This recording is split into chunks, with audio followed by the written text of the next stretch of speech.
Love this podcast? Support this show through the Acast supporter feature. It's up to you how much you give, and there's no regular commitment. Just hit the link in the show description to support now. These marriages are not perfect, but all in all, they seem to work. Marriage is an institution for grown-ups. It's like a love-hate relationship. There are no bosses in a modern marriage. He knows he's lucky to have a wife. Hello everybody, it's Simon and Laura here. It's episode 48 of Husband and Wife, Sentenced to Life. This will be... Oh my God, you normally wait till halfway through before you start coughing and sneezing. This will be the last podcast I think we'll record on English soil. Yeah. Because we have to be at the cottage to get to the airport on time and drop the hire car off. We have to leave tomorrow morning by no later than 8, so I won't have time to get up, do the recording and upload it and everything. So we're going to record it tonight. We're just back at the cottage and we'll run through everything that's gone on. First thing we should mention though is we would have started recording 5 minutes ago, but these microphones that we record with are the Rode Wireless Go-To microphones, and I paid for extra for these little really powerful magnets that stick them to your t-shirt. You might have seen them in some pictures I've posted. So we sat outside, cup of tea for me, gin and tonic for Laura, standard. One last sit in the garden. It's 19 degrees. It's a mixed sky. It looks like one of them old Renaissance paintings, doesn't it? You know, the yellow and grey clouds, there's some blue sky. It's beautiful, actually. It is. It's a little bit windy, so I'm a little bit chilly. So I fasten my mic on and sit down. I'll wait for you to approach. Better late than never.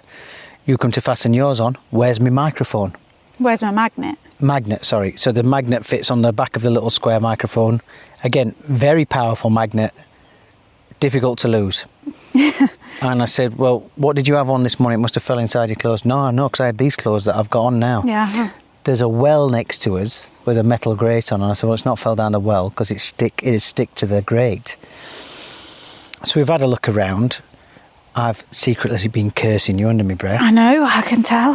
And then you walked back out and you went, hold on, like that. Well, I normally feel if it goes down, you know, like through my top into my pants, I can normally feel that. Yeah. So I thought I'd just some would say she can't.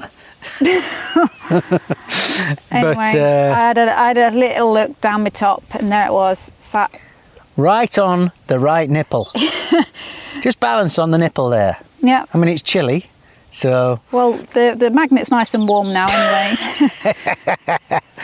And you know what, because it's been such an emotional day, I just thought, I'll just buy another. They're only about 100 dirhams. But now we're outside, now we're recording. And today really has been the day. And as we said this morning on this morning's podcast, felt rubbish. It's been a really difficult week. So we had to go and do our Fit to Fly PCR test this morning at Cabot Circus, which is, it's in the car park next to the mall, next to the vomit-inducing bendy bridge. So we got there just after 9 o'clock this morning. It was pretty smooth, I've got to say. We were first in queue. The man went a bit deeper down my throat than he did go deep than normal, but yeah. It's Bristol. You've got to expect men to go deeper down your throat than usual. You did the... Me and Betsy were chuckling. A couple of times.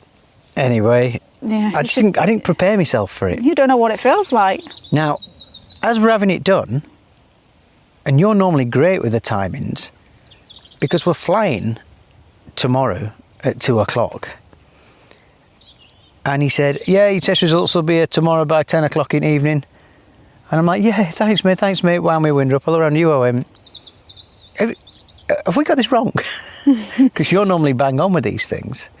I think we should have had it a day earlier, right? Yeah. Later on in the day, but a day earlier. So, yeah. Not to add any more stress to what's been a bloody stressful day, hopefully every time we've had one of these done, because we're always first in the morning, first in the queue, we've normally got the results by the evening of. Yeah. At the latest the next morning. So, fingers crossed, but I'm not going to worry about it. Just realised it's Sunday though. What does that mean? Well, we've just tried to get to Asda and it's shut at 4. Yeah. Yeah, but, well, who knows? Who knows? I'm not going to worry about it anyway. So we had his PCR test. I don't know what's happened to me in England, but I need a wee. I don't know how I've got through these podcasts without wetting myself, because I'm needing a wee every 3 minutes since I got to England. Yeah. And the temperature. I think it is a mixture of the temperature, and we're probably stopping for more coffees. And We walked from Cabot Circus to Leo's Digs, which are Nelson Street, I think it's called. And it was a beautiful walk as we walked past vomiting drug addicts, as we walked past people. This is 9:30 in the morning. I struggle with people vomiting. I can just about handle plop plops. Lovely to see. But when I hear someone going, oh, it makes me... So there's a guy kind of walking along. What he was doing is he was zigzagging in front of us and vomiting splat, spot you to heard the spot. Yeah. splats. And then we see a couple on a park bench. I'd say they were younger than us. At 9:30 in the morning with the big bottles of Stella. The ones that look... Like a two pint bottle. 2 pint bottle of Stella. Yeah. And I'm thinking, I mean, I don't drink anymore. And I don't miss it in the slightest. But even when I did drink, the thought of drinking a massive bottle of Stella at 9:30 in the morning is horrible to see. Yeah, it was interesting because obviously the town part was quiet at that point. Yeah, and it's Sunday. So yeah, you do get to see some of the less fortunate. Yeah. And look, I do feel sorry for these people. Yeah. I feel sorry for you when you're drinking, which you're doing now. But it wasn't the prettiest. We walked through town and we met up with Leo. Now, as you'll have heard on the previous podcast, last night at bedtime when we were feeling really low, really down in the dumps, really emotional, he decides to text Laura and said, by the way, I'm bleaching my hair. So we call him from outside his digs and we stand and wait. Now, I was filming this so you can see it on my Insta stories at Catboy92. Out he comes. I mean, he's got Krusty the Clown hair at the best of times. He's done a dodgy home bleach job. The girls he lived with had done it. Yeah, but yours went that colour to start with when you did it. I know, but he's got a lot of hair. it's not just that they've missed so much at the back.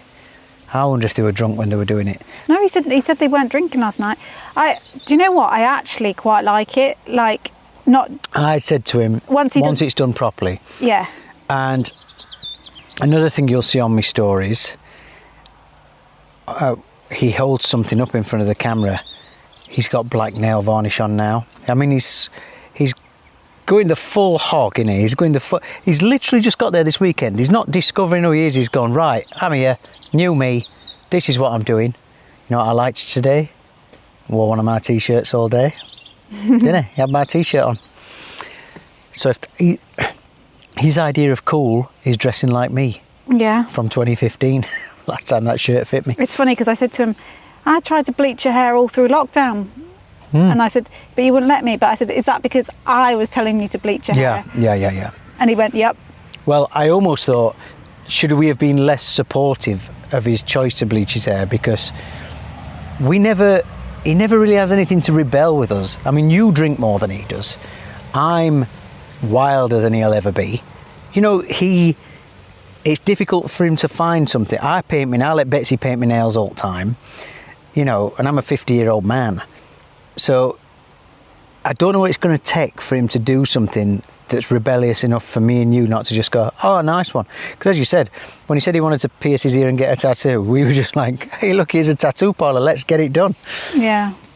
Do we need to stop being mega laid back cool parents and go, oh, Leo, you have been to a drum and bass club, how dare you? So he gets to feel cool about it. I don't know. It's weird though, isn't it? Because we just accept most things. But because I think, as we've said many times, you know, we're a bit weird and... Yeah, and we've certainly been there and done that, haven't we, with most things. But yeah, so it... But Betsy Pearl didn't know. Yeah. And she had a right old laugh about it, didn't she? She sent a picture straight to Honey. Yep. Look what Leo's done. Now, we went up to his room. Yeah. and he's got his curtains shut. By now it's about 10 o'clock. He's got his curtains shut, and he gave us a minute, and then he went, "So, do you think it's untidy?" No, do you think it's tidier than you thought it would be? Oh yeah, do you think it's tidier than you thought it'd be? Every one of his glasses was out. I don't know if you noticed, but he's got every one of his glasses out already. There's only him in this room. There's about 3 pairs of boxer shorts on floor, a couple of pairs of socks, a couple of pairs of trousers. Well, I think he'd made a start with the washing, because dirty washing, because one of the IKEA's bags was back out. I went, "Oh, have you been to IKEA?" And he went, No, I was using one of these from a dirty washing bag. And then he turned round and went, "I only saw this morning." "You've put him a laundry bag on front of his wardrobe door." Yeah. He's had to go in that wardrobe to get his clothes out. He's only seen that this morning. It says laundry on it. Lads, Yeah, honestly. but yeah, it wasn't too bad. It was a bit funky. He didn't want us to come in the kitchen. We gave him, because what we've done is emptied our fridges here and gave him all the food. I don't know who's in that kitchen. Well, But no, even but Betsy he tried to... probably didn't want the others seeing us, because they've all done their goodbyes. So their parents all live, He's got to get over this. Hour or two away. So they've all done that. Their parents have gone. Yeah, so that's the last time we'll see his room anyway, I think. We left it. He came out with us. We walked back through town. He told us of his nightclubbing adventures and things like that, everything he's been up to. And we had a little drive up to Bristol Golf Centre, Yeah. where this might seem like a weird thing to do on the last time you're going to see your son when you leave him at university. We did crazy golf. Pirate Bay Adventure Golf. Yeah. And it's got a Starbucks there, so we had a little cup of coffee while we were waiting. And then I bought one of them big Starbucks chocolate gold coins, and I said, "This is the prize for whoever wins today." Thinking to myself... It would be you. No. Thinking, as usual, Betsy's going to win, no matter how many times she hits the ball, and we'll just present it to her at the end. Little did I know, a couple of holes in, someone got the eye of the tiger, and I started seeing the gritted teeth and the determination. Baby, I wasn't even trying. Bloody were trying. You're doing the yes fist pump every time I miss one. Yes. No. Like, you were giving it all the pressure's on, and then it would just slide in the hole. And then, so yeah. But enough about making sweet love by the fireside. Yeah. So it was fun. Well, yeah, me and you. We love a bit of usual, competition. Yeah, we were competitive. Yeah. I forgot the kids were there. Yeah. Hey, great. I should say, if you want to crazy golf, and let's face it, most crazy golfs aren't that crazy. They're a concrete windmill that you can't get your ball through. Rubbish. There wasn't it. What was the name for that, isn't there? These holes. Yeah. This one had what do you call them? Rafts, floating pontoons that you had to climb on, and they had a rope pulley system, and you had to pull yourself across. So fun. Yeah, it was. Yeah. It was well worth it. We saw a man almost beat his little daughter to death. I mean, he was a bit shirty. Did you see it? I heard him say it, and because he caught my eye, and I thought, it'll make him more angry if I stare him out. She was a toddler, and he snatched the club out of her hand. No, she was very little. He whacked it around her legs. Oh, you're joking. And Betsy saw it, and I saw it, and Betsy came up to me. She was very upset. And she said, "Why did that man do that to that little girl?" Yeah, he was horrible. And I thought, there was enough people around that I thought to myself, and I had a golf club in my hand. I had to stop myself. Because he looked at me. Yeah.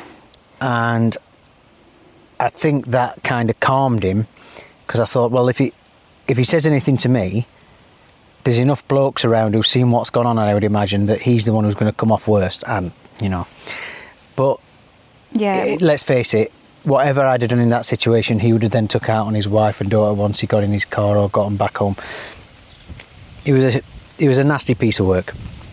I didn't mean to talk about that, but we have. So we played the golf. The end result was Leo came fourth.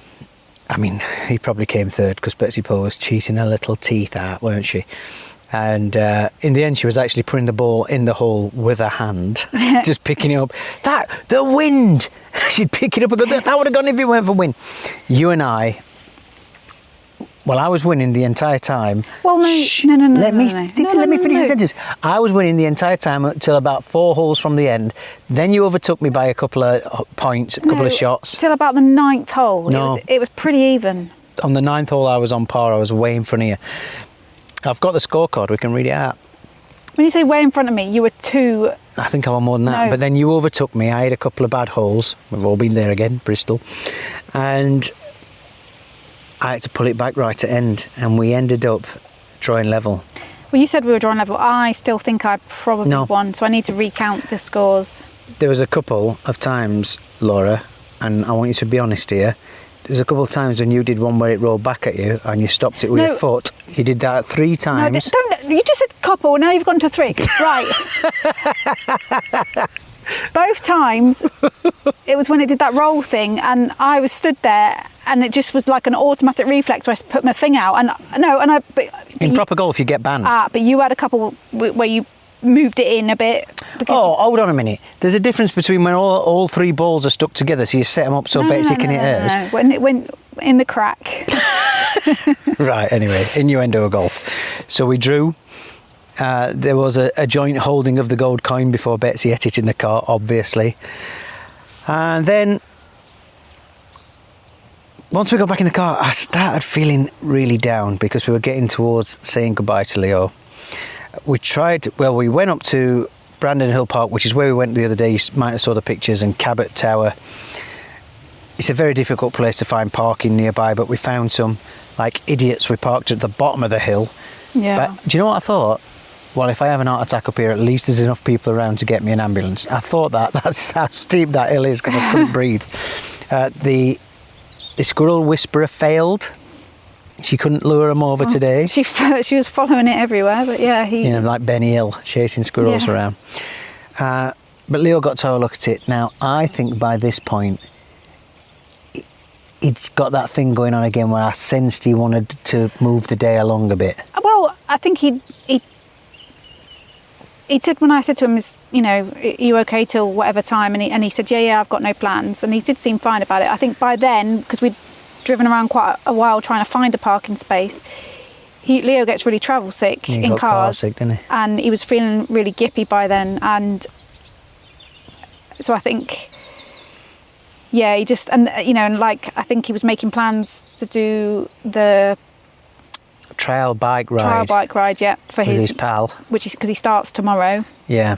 So, but we sat on the hill.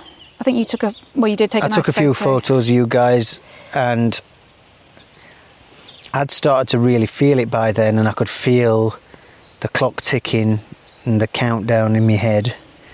So from there we went to a place called the Cadbury House Pub in Montpellier, which is a place in France, but it's also a place in Bristol, and it's through Stokes Croft, which is a really cool street full of weird and wonderful restaurants, vintage shops, furniture shops. I loved that street. Yeah, kind of what we were looking for When we went to the old market quarter, Yeah. which didn't have as much of it.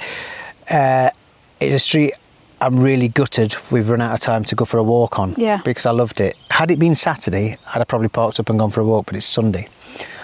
So then we weaved around these really steep, hilly roads, really narrow, full of cars, and we managed to get a space right outside this pub, which is all painted a greeny blue colour.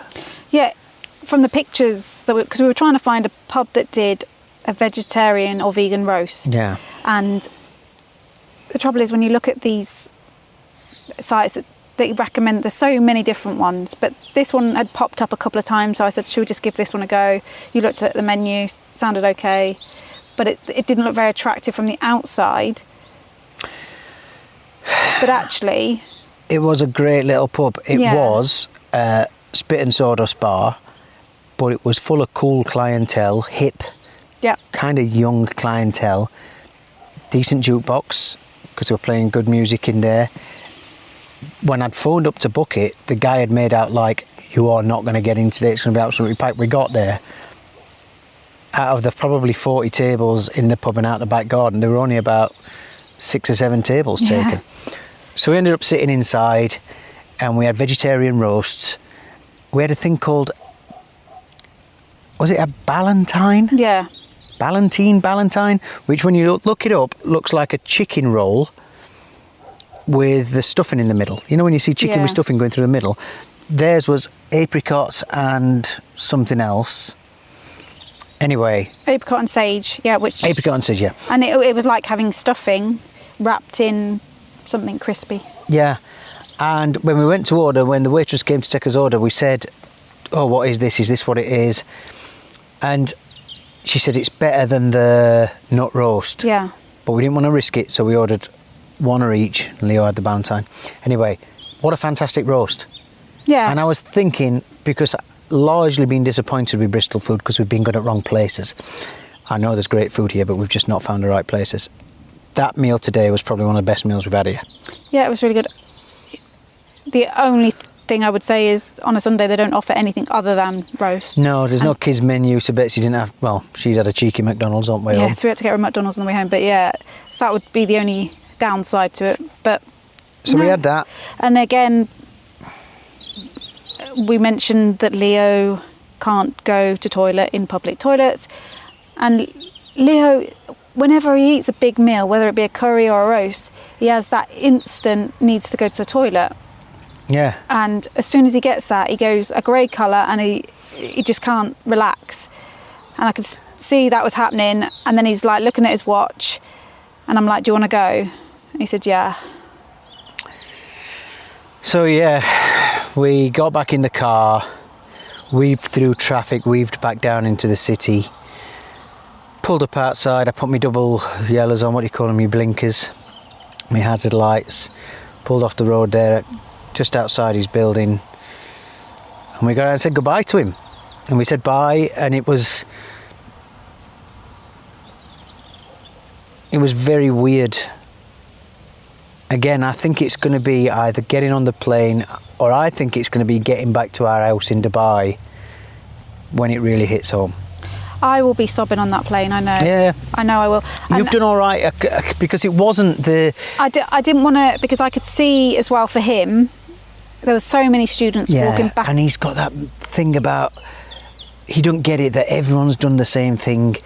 He just wants to not look uncool in front of people. But it is slightly different for him because his parents, like I said, don't live a couple of hours away. But nobody walking past knows that. No, but that's what I'm saying for them. But well, no, because the woman who we saw, what's the other kid in his flat called? Toby or something, what's his name? Yeah. His mum said she'd been bawling in tears and she lives an hour down the road. So everyone's done it. So nobody's going to... Anyway, it wouldn't have mattered, but it was a bit, you know, it was just a quick hug and a quick goodbye. And he looked a little bit crestfallen, I think. I wasn't expecting him to burst into tears. We'd written him a card each. He hugged me tight. Of course he did. You know, and that hug was one of the hardest hugs I've ever done. Yeah. You know, I had to hold it. Including by the fireside? Shut up. I had to hold him... hold back crying at that point because I didn't want to embarrass him. I could see he was welling up and he didn't want to embarrass himself, and I think he just wanted, well, he needed the toilet as well. Yeah. But he just needed to get out of there. That's the last time you need a... Nobody wants a strong squeeze. Yeah. When, you know, it's like a toothpaste tube, isn't it? Yeah. And you only want him. But yeah, and then he did message a couple of minutes later and said... It's out. No. I've done it. Really sorry, I just didn't want anyone to see me. So he was honest. Yeah. God, I can't wait till he grows out of that. And just being free with your emotions is the best way to be. You'd think with somebody his age now, in this age of talking about your mental health issues and talking about sexuality and talking about everything, you would think these younger kids, but I'll tell you, him and his mates... No, he is. And when it was his last day of school, last day of sixth form, he was one of the ones that was really bawling his eyes out. Really? Yeah. And I mean, in fact, it was a lot of the boys you wouldn't expect were bawling their eyes out. They're all mummy's boys though, and that's not disparaging. Dubai mums, they're all mummy's boys. I don't think it's just in Dubai. Well, I think I live in Dubai, and I don't hang around 18-year-old boys, so the ones I see, the ones we talk about are all real mummy's boys, but act around the this is what I mean is, they're so open about everything else, about all these other modern things that we talk about around our dinner table all the time. I'm surprised that with each other they're not more open, but I think they tough it out. For kids who are quite, I don't want to say soft, but for kids who are gentler kids, with each other, the boys don't talk emotions a heck of a lot, do they? And they should, you know, they should. And I'm amazed that not that generation isn't, because it's everywhere now. This, in it, this being open about your mental state. Anyway, we dropped him, we got back in the car, and it was a pretty quiet drive. I wanted to talk to you. Obviously, I'm concentrating on getting out of the city and getting us back here.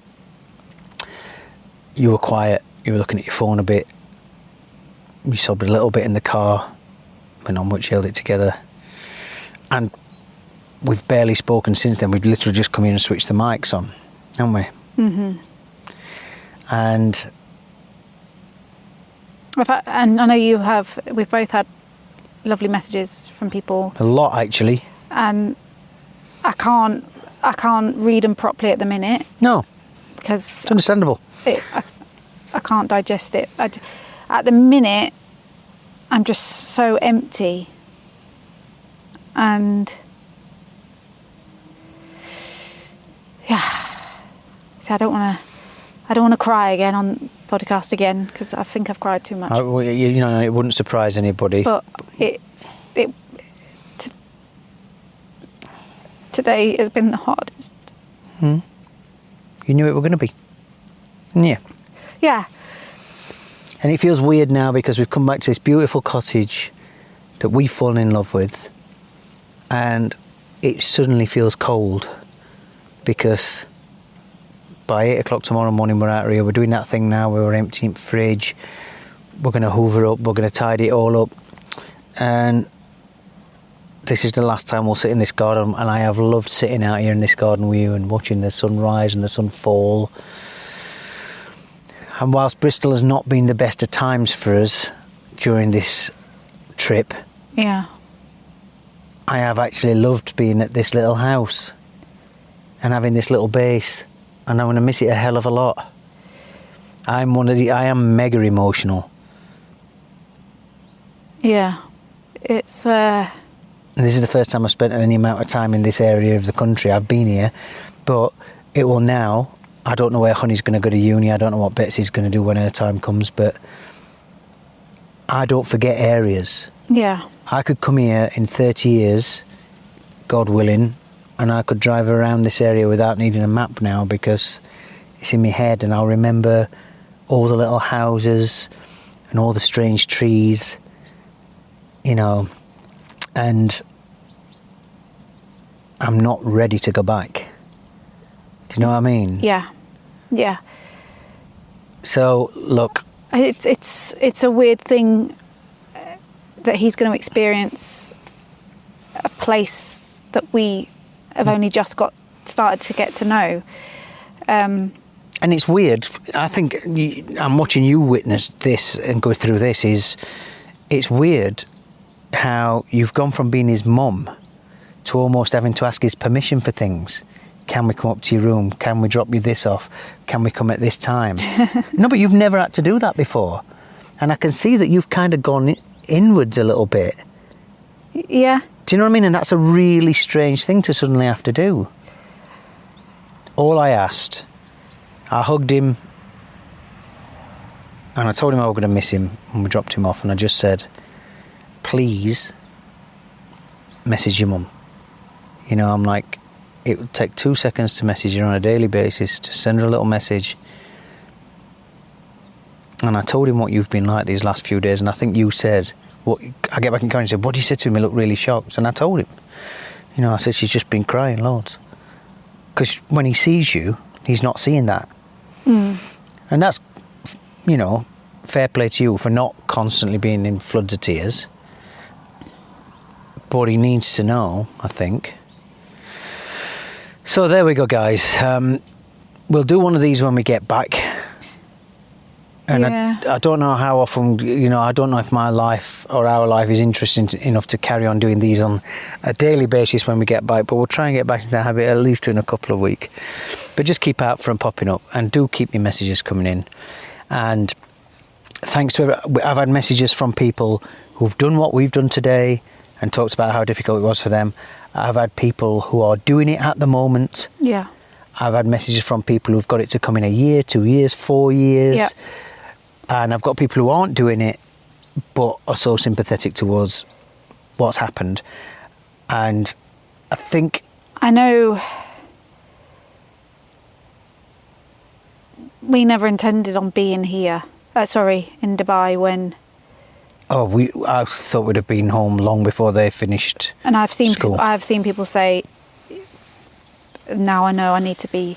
Yeah, people have seen our messages and seen this, listened to the podcast and talked about this separation, the thought of going back to Dubai and leaving a child in a foreign country. And he is still... This is something I wanted to say to him today, not to make him feel bad, but he's going to become an adult, but he is still that child. The 18 is just a number. He will very quickly have a lot of life lessons here over the next couple of months, but at the moment he is still that child who you've picked up off the floor and who's sick you've cleaned up and who you've had to tell him to pick his pants up. He's still that kid. Yeah. So leaving him is very, very difficult. I just feel really numb. Yeah. I feel numb about leaving him. I feel numb about leaving this cottage. I feel numb about getting on an aeroplane tomorrow.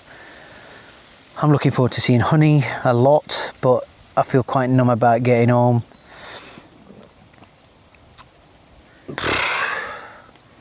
I want to end on a downer, so I want to say thank you to everybody who's been listening. Podcast's obviously going to continue. We're not far away from episode 50 now. And we're recording this the evening before it will be popping up in inboxes. If you've listened this far, it'll be online Monday morning. We'll probably already be in the car. And yeah, thank you everybody. And it's been the difficultest of trips and occasions to organise.